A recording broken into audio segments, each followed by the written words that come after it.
Hi guys, this is Jessica Payton with Payton Lending Team, and this is Spill the Tea. We are spilling the tea on success and community. And today I have with me Stacie and Madison with Chandler and Co. Properties at Lake Anna Island Realty. Together, they have over a decade of experience and they are the go to mother daughter team. We're going to start off with warming this up a little bit. What is your favorite hype song when maybe you're kind of just not feeling it or you're going to a big client meeting? Do you want to answer this one first? Because you would get whiplash in my playlist. I would say it's called You Can Do Anything. It's by Sia, S-I-A. It's more a very upbeat song. It's more of like a rave song, I guess is what you call it. It's just really hype and really upbeat, so it gets me going. Get you going, especially if you're kind of in a mood, it's rainy. Do you turn it up really loud? Oh, yeah. Everything I listen to is turned up loud. Yeah, that's kind of been a thing in our house. Loud music is it. Music is a huge staple. I don't know if I could pick one song because I listen to so much stuff that it's different all the time depending on the day.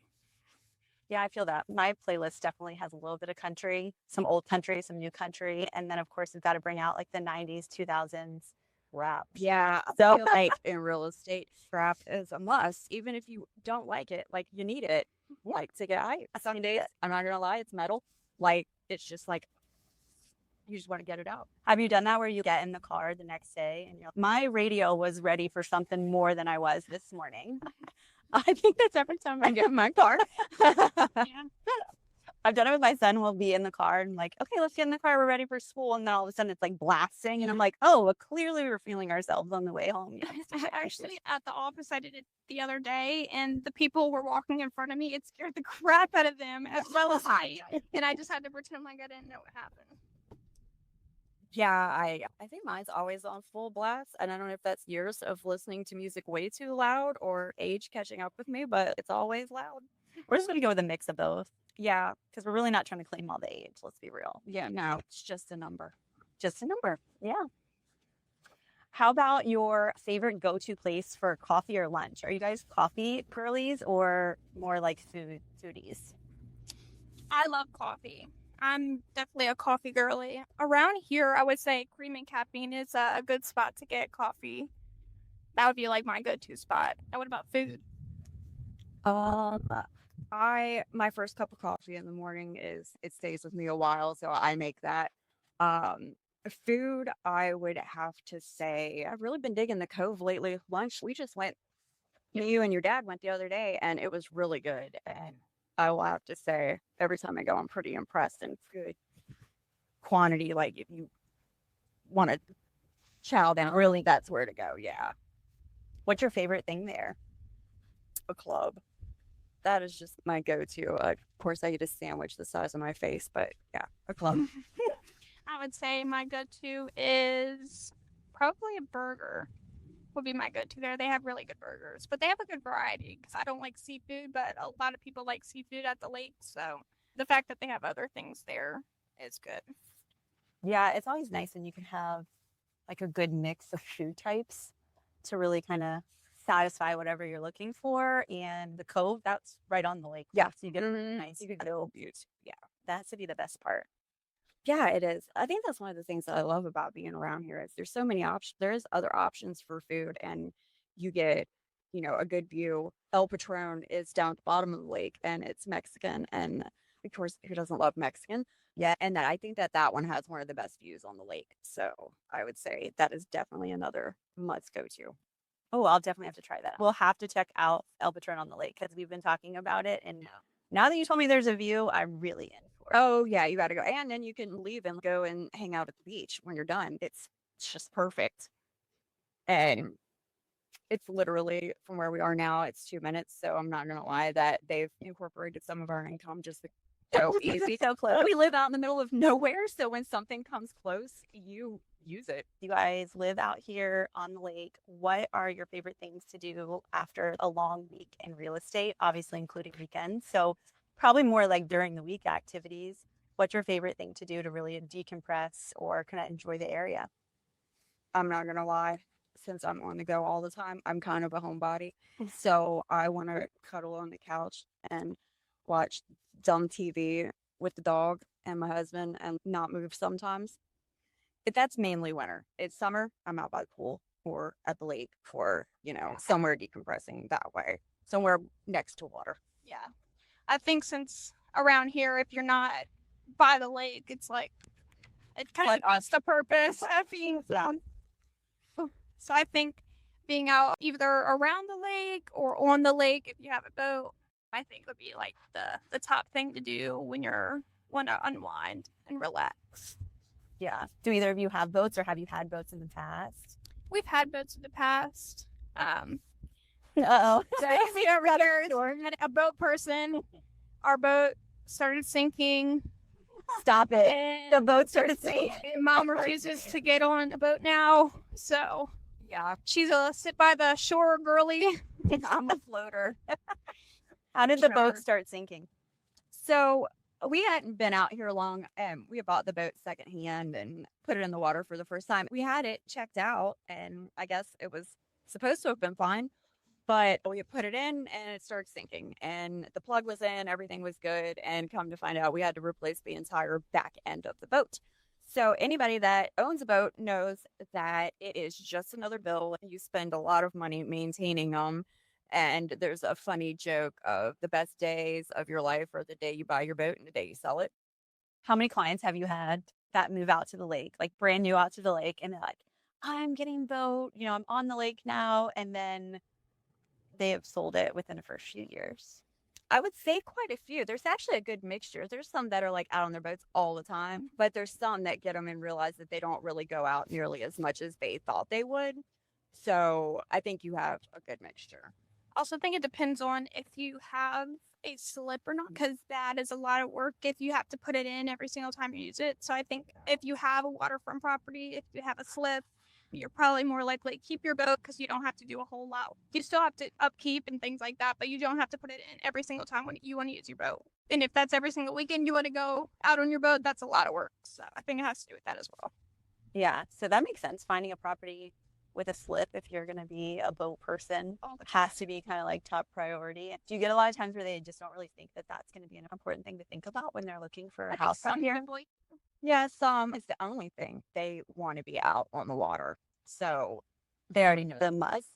there's a lot of people winterize, but they don't really winterize too much because it doesn't really get cold enough to where you have to wrap your boat. I mean, you can, I guess, probably depending on the type of boat too, but it makes it a little bit easier boat maintenance out here where we're located versus some other places that really get a hard, really tough. Right. That is a nice part about this area of Virginia is you get all 4 seasons, but sometimes in the same day. I was going to say, my father-in-law is like, I love Virginia. You get all 4 seasons. And I'm like, no, you get 2.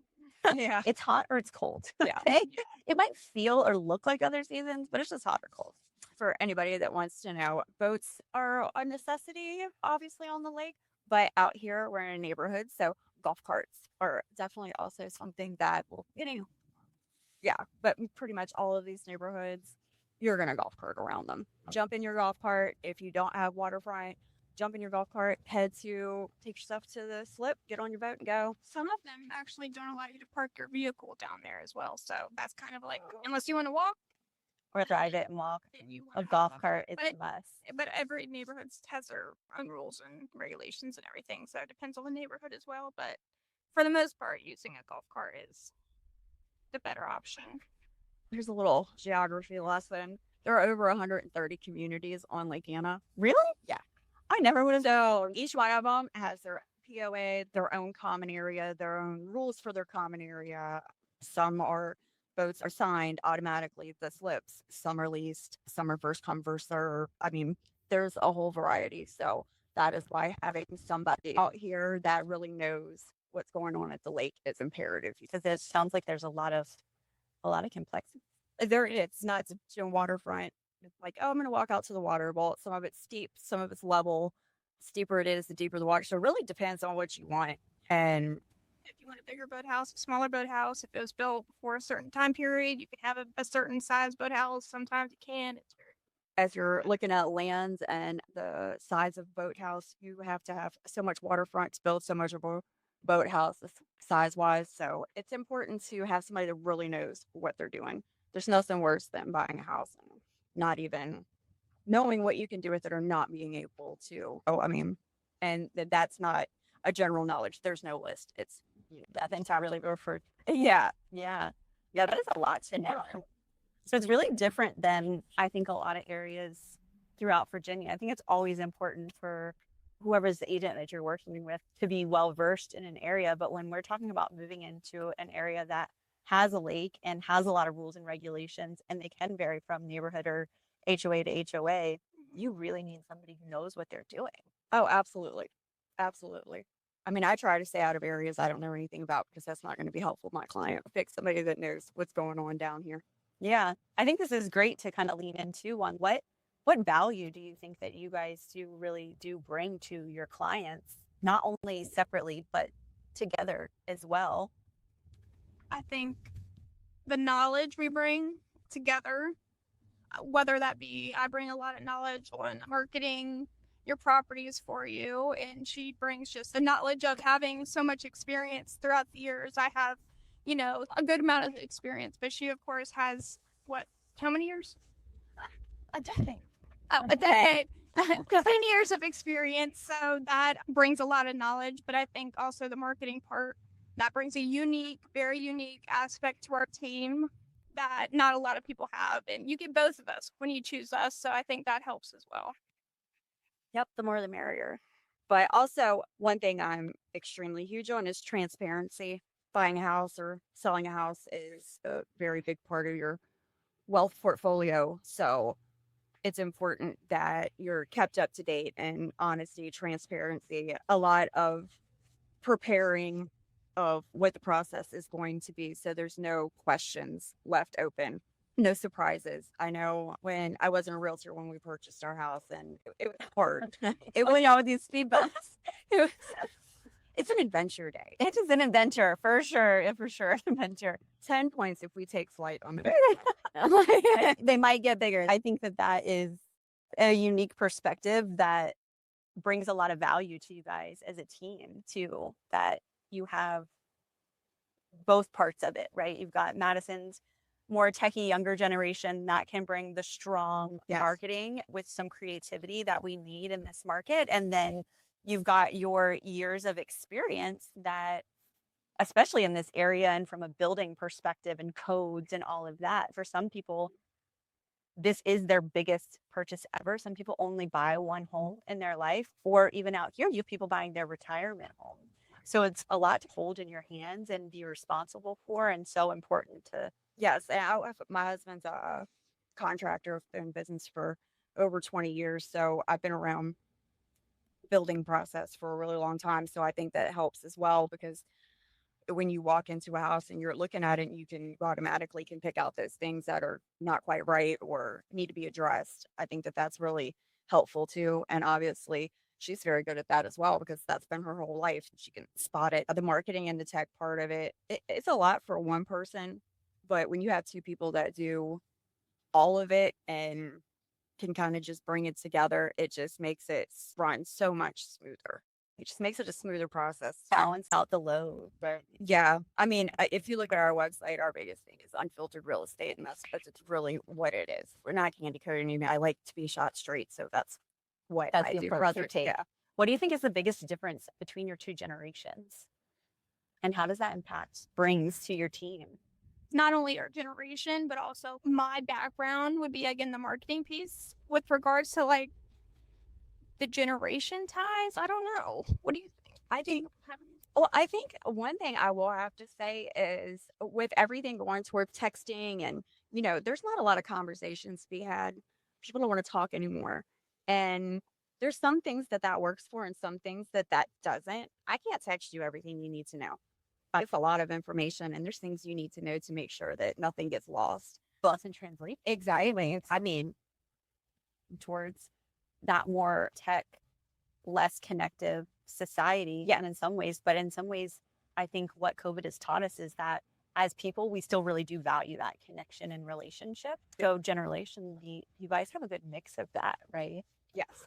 I think that she's good at that. So I think that automatically helps, but she also understands, what her generation or what people her age are, how to talk to them, what they need, and how they understand things on a I'll level. text you before I call you. I'm definitely a texter. Unless it's, I mean, there's certain information that's like you said, certain things cannot be sent through text. So when a call is necessary, definitely I'll call you. But I will text before I call. Stacie, with you being through a few different market cycles, what piece of wisdom would you pass down to Madison that you wish somebody would have told you early on? I've always told her this, the best advice I can ever offer any other agent, not even just her, but any other agent, is focus on the people and the money will come. I love that. I am very big on, you just take care of people. All the rest of it comes back to you. All the rest of everything else you would have to worry about. I mean, if you're just out here for one certain thing or you're stressed about money, people smell desperation and then they don't trust you. Biggest thing you can have is trust. And you know how very hard it is. Yeah. Yeah. I hate it. I hate it. I don't like to sell things, which is so funny because I sell houses, but I hate selling things. But you're not. You're serving people. Yeah. And I think when you come from a place of serving, that makes all of the difference. It doesn't matter if it's $100,000 transaction or $1 million transaction. If you are coming from a place of serving peoples and families, then as to your point, the rest really will come. No, it does. What I would have to say to that is, I'm not a salesperson. I mean, I am, but I don't call myself that. But with regard, I'm not, if we're going to go into a property, I'm not going to try to sugarcoat it and sell it to you that way. But if you want the property, we will fight to the death to negotiate and get you that property. That's where that sales part comes in within our team, not necessarily trying to sell you something that you might not want or sugarcoat a house that's not exactly what you're looking for. But with the sales piece, I think that goes into getting the deal done with a property that you do actually want and what you're actually looking for. Yeah, something you have to understand out here, especially in a second home market, is a lot of people don't need a home right away. They already have a home.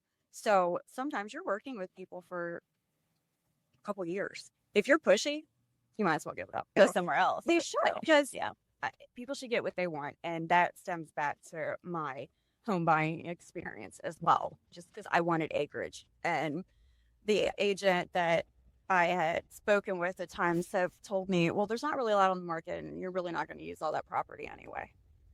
And I just thought, what? How much of that has like really driven your why? All of it now. All of it. Because that was our home. That was our first home. That's where we raised our kids. And we use every stinking bit of that 14 acres that we bought. So she doesn't know. And it's not my job to tell people what they want. It's my job to advise. And at the end of the day, it is up to you. And it's my job to help you get what your real estate goal is, not anything else. People are going to buy what they want to buy. Exactly. We just need to be there to advise, guide, point out the things that maybe they're missing or maybe even options they didn't realize were there. Yeah. But still just to be able to come like circle back and compare. Yeah. You know, weigh the pros and cons on both and show all of those things, not to point out something that wouldn't even benefit them or really achieve the goals that they're trying to achieve. Yeah, no, absolutely. Not everybody's looking at it from a short-term perspective. Needless to say, I didn't use that agent. I found my house. There you go. Or you could just start with a great agent, absolutely guys. Start off out in order.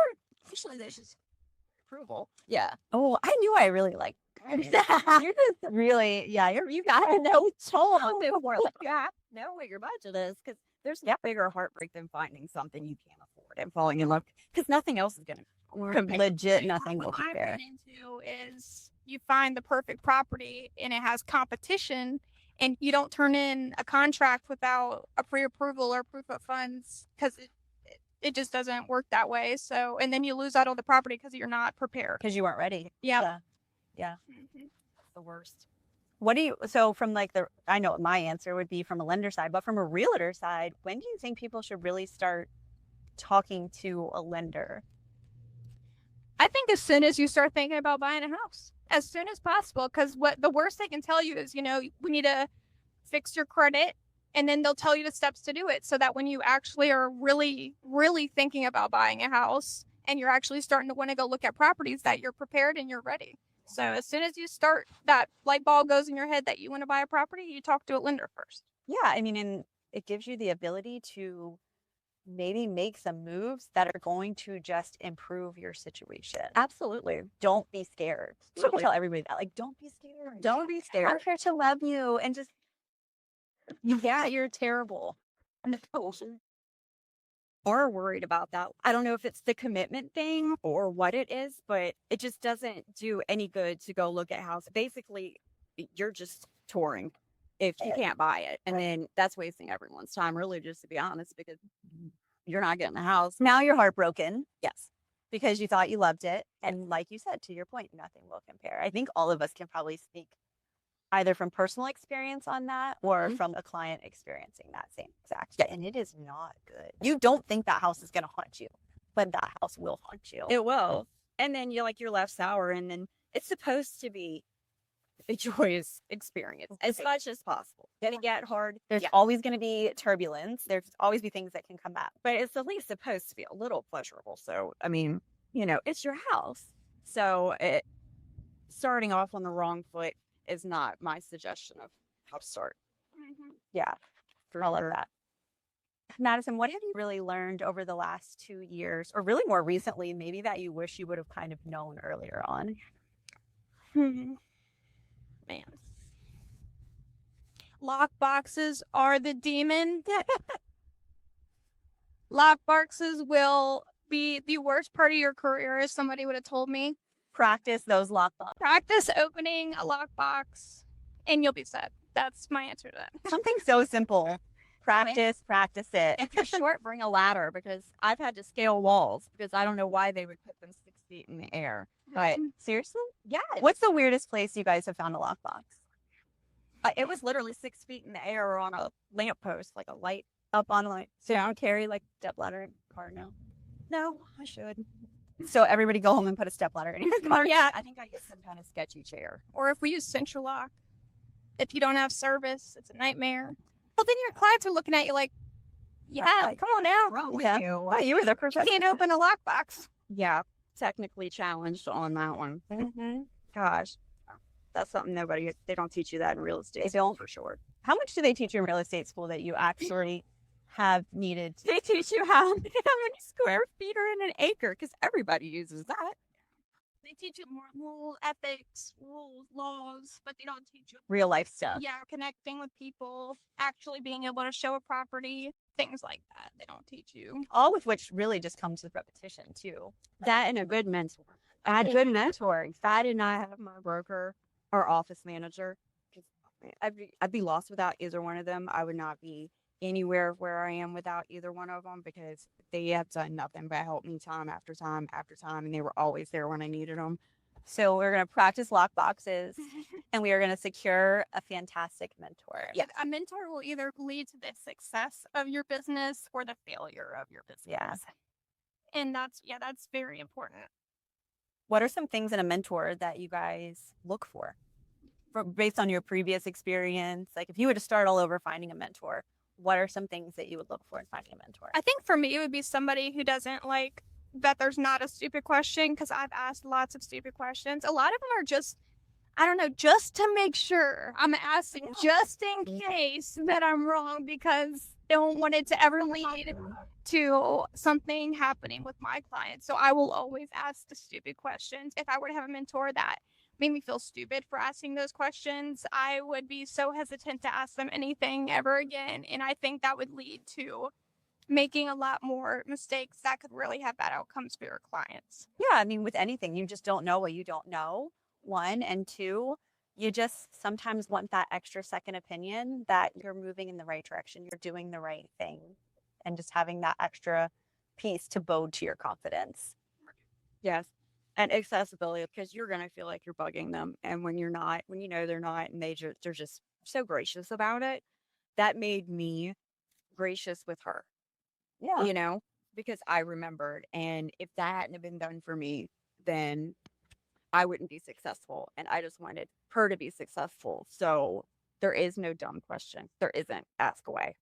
I still ask questions. If I hadn't have had someone that was there for me and didn't make me feel dumb or was just so gracious about how they helped, anytime that I needed them. I've done that with her. He's that too. Everybody needs it. We're all new at some point. But even as somebody who's been doing it for 10 years, it's not even the asking the question, it's just running ideas by other people who have different perspectives, because sometimes you don't think of ways that you can get a deal closed or done, and somebody brings that different opinion or different option in there, and you're like, well, maybe that is a different way. So having that network within our office, not even just between our team, but having that complete full network between all of Lake Anna Island Realty and be able to talk with them and having a good work place is really beneficial. Yeah, there's no gatekeeping, collaboration. I mean, besides maybe a few things, we're all using everything that everybody else is using in a different way or our own spin. Keeping something from somebody else isn't helping you. If you have to do that, then, I always say we win more together, right? Collaboration happens that's how everybody wins. When you start with a lack mindset, that is what you get. When you have an abundant mindset, that is what you get. There is enough out here for everyone, and the more you help people get there, the better you feel about it, and the more people that win. And yeah, I love that. That's a perfect way to say it. And I think it's really great point to bring up now, right? With the shift in the market over the last several years, we have all as a whole in the industry have had to have shifts and changes, and you really kind of have to wrap your mind around it and have a good community to collaborate with, to rely on, to just say, I'm having a crappy day. Like, what's another way we can look at this? So what is something that has helped keep you guys grounded lately? I know we've kind of seen a little bit of improvement in it, right? And it's not felt so awful in the last 6 to 8 months, but every day can be different. So what is something that helps keep you guys grounded and something that you kind of live by with that mantra? I think really just being able to come in and work with her or come into the office. I'm really close with our office manager and a lot of the agents in the office. So I think being around people that feel the same way that you do, that are going through it themselves, and I go there just to feel better sometimes, even if I don't really feel like working, because it's like family.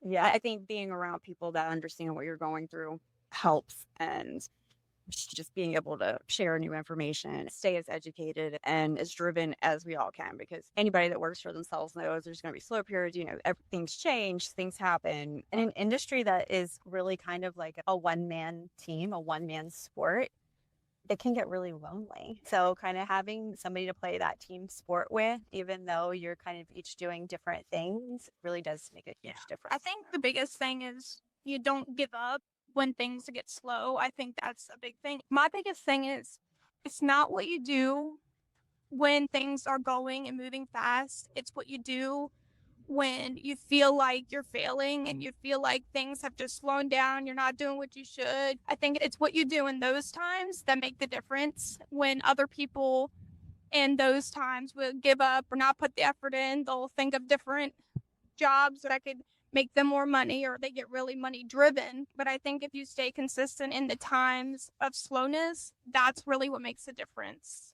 within your business and within helping your clients. And that's my girl, and that's why I'm proud. Yeah. What are you most proud of? Like that right there, man. I think she just explained it for herself. It's kind of crazy. Anybody that's been a parent looking at your adult child is strange.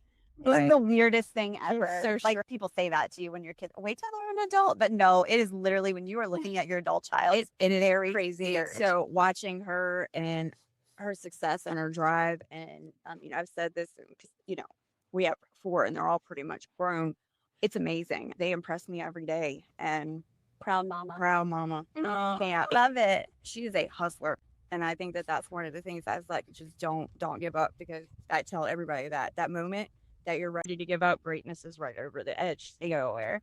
Go on. Shine a light on the things that you need to improve, right? Yeah. Just get them to Shake off that negativity and go back at it. Yeah. But yeah. Or put on your hype song. Yeah, or put on your hype song. Yes, absolutely. But yeah, no, I'm super proud. She does a good job, and I'm impressed every day. Well, she had to learn it somewhere. Yeah. I hope so. I actually had to learn it somewhere. I've heard your story of when you got into real estate and how you still continued to work a full-time job while getting your feet wet in real estate. And you had that savings built up. And I think that that right there kind of laid the groundwork for your children because they got to witness it. My husband, he did the same thing. Two self-employed parents. Exactly. Right. They watched both of us climb tooth and nail and have that drive. Obviously, when you're a parent, your why is pretty easy. If you don't have a why, you don't have anything. There's no drive behind doing anything. It was them. I think that made everything a little bit easier. There was no question. This had to be done. I knew very early on, I didn't want to do anybody else's thing. I wanted to do my thing. And look at the time it has afforded you to be present with your children and take them along and all of the life lessons that they've gotten to learn as well from two self-employed parents. You wouldn't have liked that conversation probably 5 years ago, but every time we got in the car, oh yeah, you know, but it's so funny because fast forward 5 years. Yeah, they get spit out things that they don't even think that they know. Being able to share this with your family or, you know, being able to share this with her. I was honestly really, really nervous at first because working with family is hard, especially we have a very similar attitude. We're very similar and we get along, we're close, but you worry about it. You know, could this ruin this good relationship that we have or how's this going to work out? Because when you add in family, things can get complicated. And I'm thankful that it has worked out. I just couldn't imagine doing it any other way. What did you guys do? Or what's one ground rule that you maybe laid early on or along the way when there is conflict? Like, what do you do then? I would say communication. I think the thing that lacks between family and conflict, like the lack of communication, transparent communication, you know, we didn't hold anything back. Not to say that things were all roses, and but we also communicated the hard conversations as well, and we got through it. And I think that there'll always be little things in business that you don't always agree on, but if you can get through those with some just talking about it, and that's life, you know, in general. Communication is key, and your marriage and your business relationship. It's just that's the biggest thing. Absolutely, yeah. That's I mean, it really does go with everything in life, right? Clients. Oh, yeah. Any kind of relation, communication there, that's going to be your, you know, that's what holds up the walls of the house, you know. Yeah. So. Even if you have to take the 24-hour or 12-hour rule to cool yourself down. Yeah. Yeah. And walk away. Yeah. At least always circle back. I prefer beach trips. I take a weekend. Yeah. I'm leaving. I'm going to I love that. Okay. I'm a beach girl, so me too. You don't have to ask me twice. Me too. It's not like I'm see you later. I'm going. I need a reprieve. Yeah. I'm very big on mental health. For sure. Like, if you need to take a minute, sometimes it's okay to just not do this today. If we're not feeling it, you don't want to force it because then it just comes out for it. So right. It's not enjoyable for anybody. Yeah. Yeah. It kind of backfires. I don't know if it's just experience or whatever else, but this hustle culture, like I'm a hustler, but sometimes stepping back and just taking a minute is definitely the best thing of what's needed. Maybe that's what we need to put out more is some sort of balance, more balance, or not even balance, because I hate the word balance. It's never freaking a balance. No, it's whatever is like harmony at that time of your life, that season of your life, that whether it's a month, a week, a year, whatever the season is and how it is finding the harmony in it versus the balance. And let's stop always talking about the hustle culture. Yeah, so I like attainable. Something I think I've been learning myself is this moment right here. Not yesterday, not tomorrow. This moment right here. What do I need to make sure that, because if I'm okay now, tomorrow's going to be better. So taking care of now for the future. I think real estate's really hard for that because I always tell my husband that one day I just got married, so she didn't consider it that I said it. I know. I had to like write your name the other day, and I was like, wait a second. I'm not right. This is the right way. So I was like, sorry. But anyway, I think when I posted, I think I just left her last name out. Yeah, I just didn't know that. Yeah. But it's like one day you have 3 houses under contract. The next day, the appraisal didn't work out, so they're not going to get approved for. Now they're all on fire. Yep, and then the inspection went to crap, and it's a whirlwind. So you got to stay grounded. with all those things, with all the fires you have to put out throughout the process, because so many things go wrong. But somebody who can keep their calm and put out fires without being overwhelmed is also a big thing with choosing a realtor.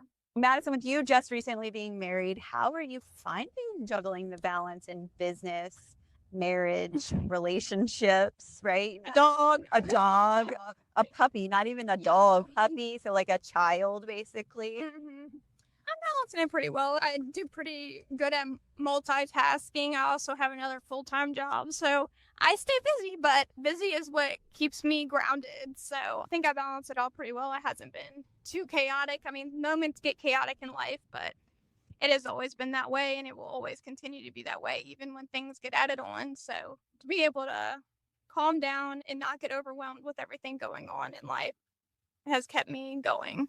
What are some things that you do when the overwhelm is creeping? Because it's so easy, especially in real estate, for the overwhelm to creep in when you have multiple transactions or multiple clients or whatever it is, like a lot of moving parts, because there are so many moving parts in real estate. What is your go-to for when you're overwhelmed? But I was a faithful person, so sticking to my faith and being able to pray things out, but also staying organized is what keeps me grounded. It's one thing to be fully chaotic with all these things going on. You need to schedule inspections, but it's another thing to not be organized in those times. It almost is twice as much stress. So what I like to do is make sure that I have all my ducks in a row and there's nothing else more I can do with the situation at hand.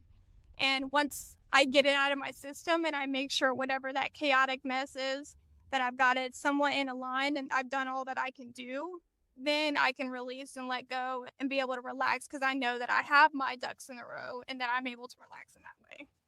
Is organization your key to? No. No. I did not get that from her mother. Yeah. The more I try to be like write stuff down, the worse it gets.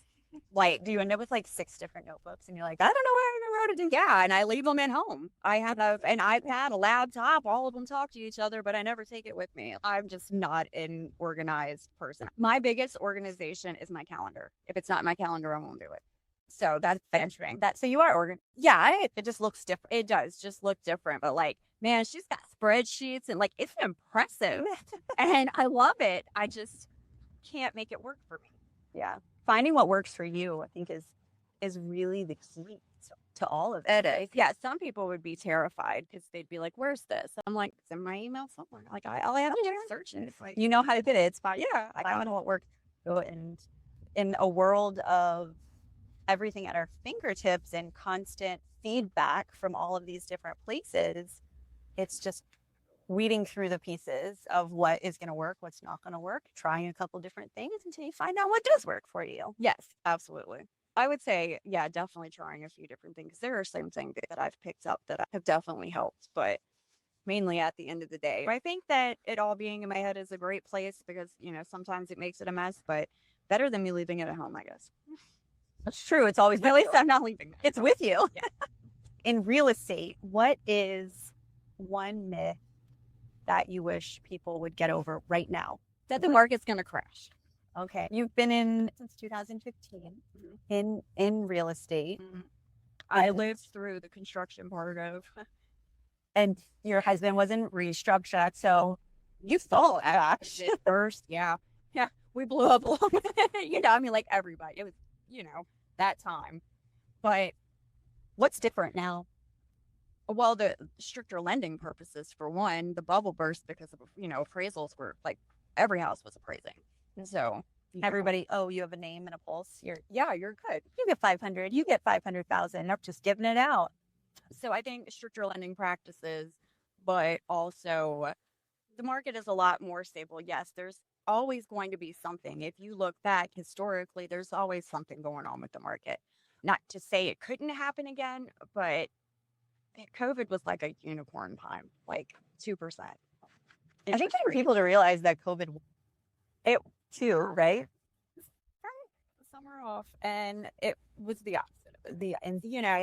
Now things I wish we could take from that, younger people, first time home buyers, people starting out in life, I think that was their time. And I wish that my hope would be that we didn't lose the affordability. exactly. Right? We really did lose a lot of the affordability in it because of those historically low interest rates. Yes. I mean, the joy I got to spread was, I'm just watching these. Phenomenal. Right? Oh man, it was so great. You're putting 20 something single females in a house on their own. There's nothing more. I mean, especially as a female and a mom of daughters, like, you're just like, yes, I love it.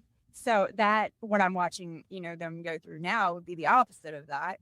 But I think the more things change, the way they come up with things to try to soften it, to make it more affordable.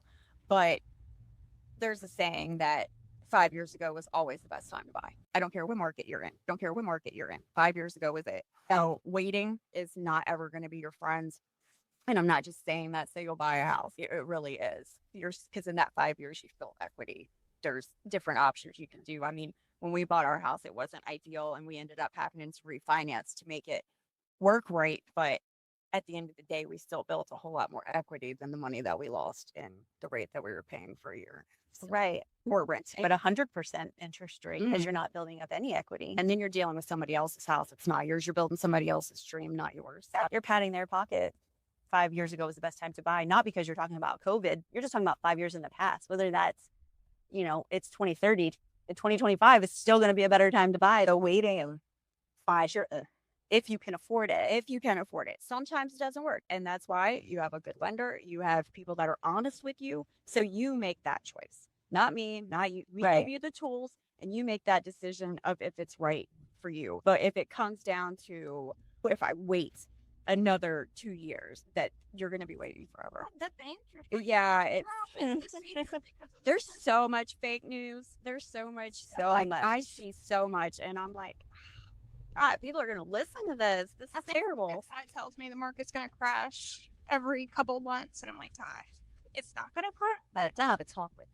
Out there, though, you really don't know what's true and what's not, right? Legit information and what's not, and interest rates. And I feel like it's a pretty good excuse is using interest rates, maybe out of fear. That I feel like people do use that interest rate as an excuse to stay in their situation, whether that be renting or whatnot. It really comes to truly uncovering, like, what are the beliefs and the fears, and what are you concerned about, and talk about that. Right. Not just keep them up in your head, but let's have an honest conversation about it. And if whoever is guiding you in that process, you'll feel the genuine person. Yeah, they do. And I think people are worried they're going to get sold. Now, I'm not gullible, but man, I think about it. A good salesperson will make me think twice. So DMs with everything going on. So that fear of trusting people with your money, with your information, you're giving them all your information when you're getting pre-approved or when you're actually going through the home buying process,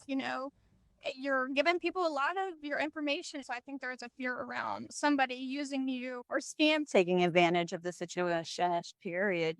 That's where I challenge people, go meet in person. Let's come in and have an in-person loan consultation or conversation. It doesn't even have to go any further than that, but let's come together in person and you'll really be able to kind of feel out the situation, right? Realtors get to meet their clients in person all the time. As lenders, a lot of times we're just behind the phone, or sometimes it's not even that. Well, they make that, the online, like, oh, you don't even have to talk. Click a button, but we had a mortgage. But it's halfway through the conversation when you realize it's a whole lot more intricate than you thought, and you need somebody, you don't even have to call.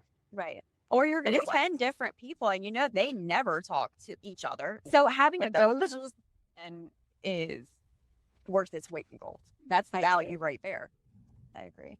A local lender, a local real estate agent, somebody who's going to come together, strategize, answer your questions, have all the conversations, really dig deep into it, and not just basically hand you a check to buy a house. We're being stopped. No, we're just driving around looking at the neighborhood and taking it in. I'm a realtor. I'm a realtor.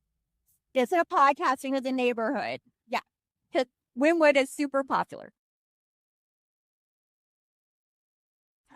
No. No, yes, sir. No, we were looking at one house and then, no, absolutely. No problem. bloopers. We got in trouble. You know it's gated. We had to come in. We had to wait the guy. We had to wait the guy. That's true. Oh gosh. I had a feeling that he was going to try to stop us, and I was like, maybe he's not. Maybe he's just being friendly like everybody. Yeah, no. That's We probably didn't make that's one other thing that you will find is neighborhood watches. Wait, oh, how near these places. Let's talk about the local market of Louisa, because when we talk about people worrying about the housing market crashing, I mean, we are seeing areas across the nation where they are being impacted and home values have gone down from when they purchased it. But it's important to know what's going on in your local area specifically. So what would you say about the local real estate market here in Louisa? Well, you can't compare the lake to like Louisa in the county, and the lake touches 3 counties. So really, Lake Anna is its own market. Yeah, it's meant second home. You have waterfront, you have access, it's a lot of different. So I would say there's definitely been more inventory. I would say it's evening out for the county. There's a lot more homes available. Not a lot of people are fighting tooth and nail. They're able to go and look peacefully and make a choice. And it's been a lot, not stressed. Not stressed. No, it's not dead. There's definitely activity. So it's still a good time to sell, and it's a better time than it was to buy. With regards to not necessarily lake, but with house prices being so expensive in that lower market for prices, it does get a little bit of competition. But with the right realtor, you have the opportunity to fight it out and really get the deals without necessarily having more money than the next person. Right. But there is some competition with regards to a certain range around 300s to 400. Definitely always going to be that way. I mean, at the end of the day, your husband builds, so we know inventory, and that's where it's so important to just have a realtor that is hyper local. They know the statistics. They know how many houses are on the market. They know how many of the days on market. They know what's happening within these transactions, and they have the extra connection of builders, right? So you know what inventory looks like. At the end of the day, a desirable house and the right strategy is always going to be a great time to sell if it makes sense to you. There's a lot of good construction going on. I work with quite a few builders, and there's a lot of good construction going on. New construction is still busy. Everybody said, oh, they stopped building spec homes, but they didn't. There's still homes going up all the time, and ones that will continue to go up, plus a lot of already pre-sold. So there's a good mix on the market of whatever you're looking for. And that's true. A lot of what I think is happening too is before they're even completed, sometimes before they even really truly break ground, those homes are pre-sold. And when you're looking at national or even local statistics, those numbers are not taking into consideration what's already under contract that hasn't closed or that hasn't even been completed from building. Yes. And without having the right professional, it's easy to misconstrue those numbers. Yeah, it's also media likes to do to us. It is. And it's also with the timeline that these are on the market, it messes up your days on market. So getting an actual real days on real data stretched out, get those numbers correctly, then yeah. So it's really about not being bamboozled by the news. Let's not even go down this alone route. Estimates out in the country, because anybody knows we're talking about Louisa County and the lake, and out here in spots it's Port Orange. We're in the country. If you're a metropolitan, maybe you'll be closer, but there is no way. At the end of the day, it's a computer. It's not a real person behind those numbers. That's why it's a local selling houses, because they were tanking right there. Yeah. Because we can do it from an algorithm, because anybody can do our job, right? Yeah, no. A computer cannot do our job. People who are scared that AI or technology is going to take over the job of real estate agents and a good lender, you still need a person. A computer cannot. Anybody that gets like ChatGPT, like, yes, do I love AI? Sure, I do. But you're going to tell me that you mess with it for 10 minutes and you see some of the things it spits back at you, that you would trust it with making the biggest purchase of your life? Maybe not. I mean, it even has a disclaimer. Yeah, right at the bottom. At the end of the day, who are you going to go to when it goes wrong? Yeah. Because guess what? It's on me. If I don't do a good job, I know what's going to happen. So the pressure is on for me to fix it or make it right or do a good job. There is no pressure for a robot. They have no emotion. No. That's why they can tell you black and white. They can't tell you gray. White is gray. So much. Investment. All the colors of the rainbow. Really all the colors of the rainbow. So with that, let's wrap it up with one last question. If you had to describe your business onto a billboard, what would it look like? It can be with words. It can be with a picture. Like you can paint the whole story. You're an idea, Maya. So I'm an idea person, not the maker of things, but it would be transparent because I want everything to be transparent. Oh, How is it take that out bad? So there's not a clue. I'm like, Madison, what about this? And she goes, and yeah, What first came to my head is we're not salespeople. That's what was the first thing that came to my head. But that isn't exactly what the billboard would say. I have to think things through in my head. But it'd be like, we're not salespeople. We advise. you advise. I love there's got to be a way to make a transparent, but viewable billboard. We'll fight for you. We're beasts in that way. all of the things in that way, I'm sure there would be something. You don't just know Our area, like the counties, you know the lake. yes. And knowing the lake, as you've just broke it all down, is so different. Yes. Yeah. Well, it's not just here. I mean, I grew up in Orange County, so because the lake is there, so what we're not just the long so we serve a wide area, yes, but I make sure I know where I'm going. Yeah, for sure. Perfect.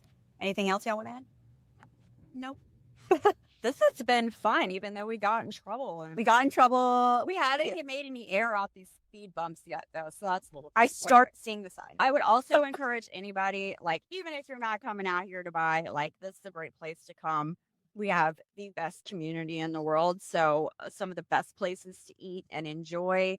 There's a lot of local stuff, and especially in the fall and stuff, there's still stuff going on. We have lighted boat parades. Like, it's fun out here. So come out and enjoy this part of the county. Yeah, it's great out here and definitely worth a visit. So you heard it from them. They've got deep local roots. They're transparent and they know what's going on in and around the lake. Really important when you're making